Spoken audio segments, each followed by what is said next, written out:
Gentlemen, ready? Said.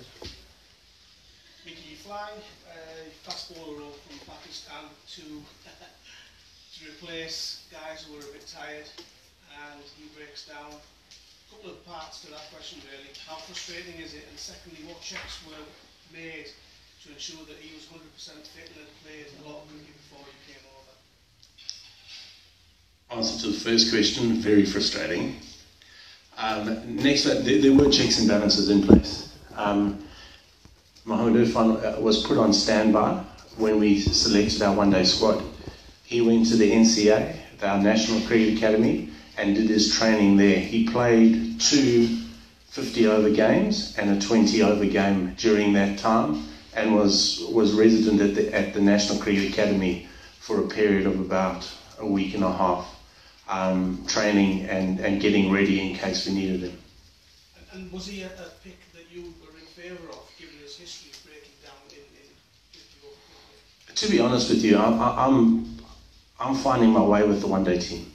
So I want to give guys opportunities, and then we'll know by the end of this tour who we can take forward and who we can't take forward. So he was obviously a player of interest, and I wanted to have a look at him go, yeah.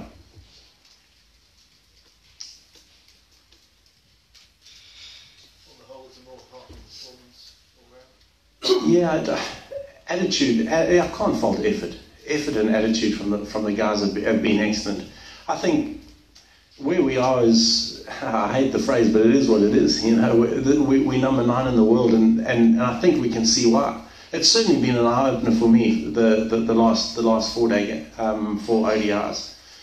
England are a phenomenal cricket team. They've got power hitters all the way down.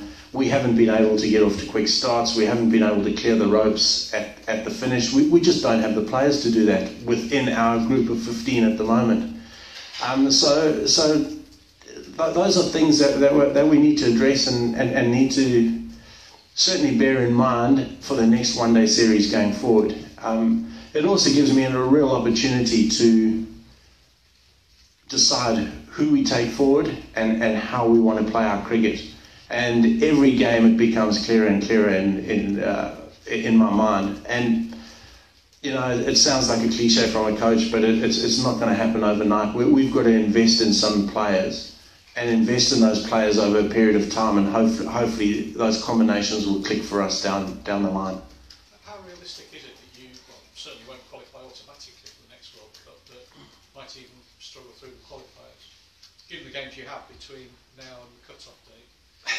Yeah, when I saw the fixture list, the games aren't easy. You know, we've got 2 series against the West Indies that we've got to play well in. You know, West Indies are a fairly decent one-day outfit, so we've got to play well in those. You know, we've got to target those 2 series, and you know, in between we sandwiched with 5 ODIs in Australia, which is going to be incredibly tough as well. So it doesn't start easy for us. All we want to do is get a squad that we can work with. I reckon I've got a fairly good handle on it now.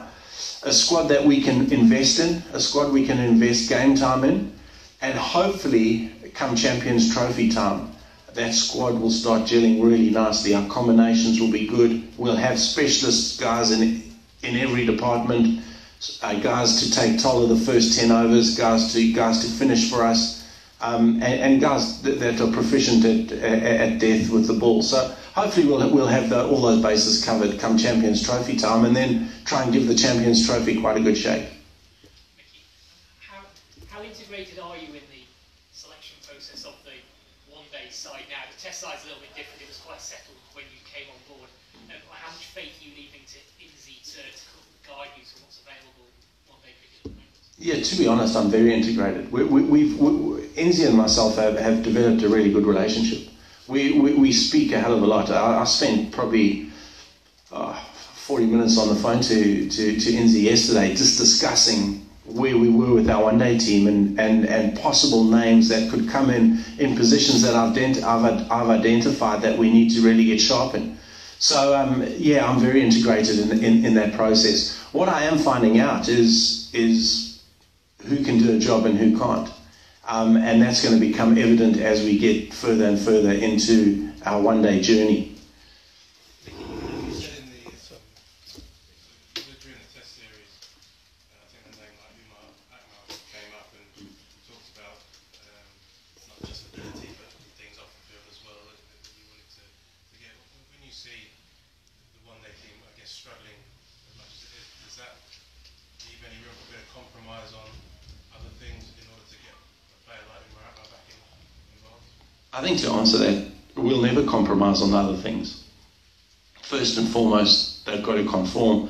You'd like to think, though, that, and I've never worked with Umar, so this is all hearsay for me, but you'd like to think that he's learned a lesson.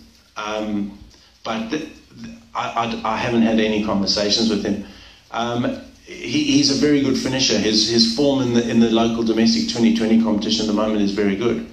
So, he's putting his hand up and he's going about his business in a fairly good way.